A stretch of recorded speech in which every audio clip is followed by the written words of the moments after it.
आपल्या मनातले विचार व्यक्त करतोय. कवितेचं नाव आहे धुक. माझं नाव सांगायची गरज नाही. निस्ता निस्ता झाली पहाट, निस्ता निस्ता झाली पहाट, अंधुक धुक्यात हरवली वाट. तू जाताना रिमझिम होता पाऊस, तू जाताना रिमझिम होता पाऊस, वीज मात्र चमकून गेली अनाहूत. निरभ्र जरी आज झाले होते आभाळ, निरभ्र जरी आज झाले होते आभाळ, आठवणींनी केले मज बेभान व्याकुळ.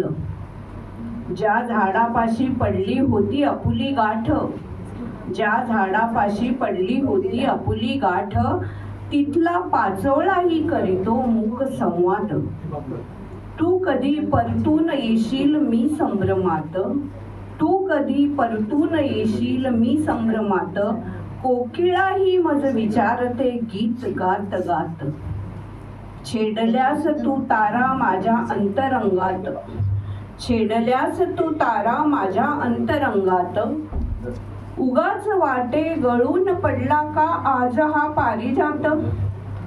तुझ्या मनाचा नाही लागू दिलास ठाव, तुझ्या मनाचा नाही लागू दिलास ठाव, निघून गेलीस निशब्द देऊन मज घाव.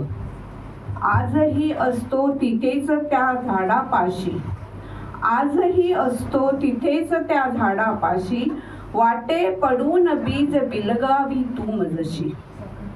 तुझ्या येण्याने सरेल आयुष्यातील धुके, तुझ्या येण्याने सरेल आयुष्यातील धुके, कोकिळेचे स्वर ही होतील मग मुके. चैत्राविनाही येईल झाडांना पालवी, चैत्राविनाही येईल झाडांना पालवी, देशील ना तू साथ होऊन माझी सावली.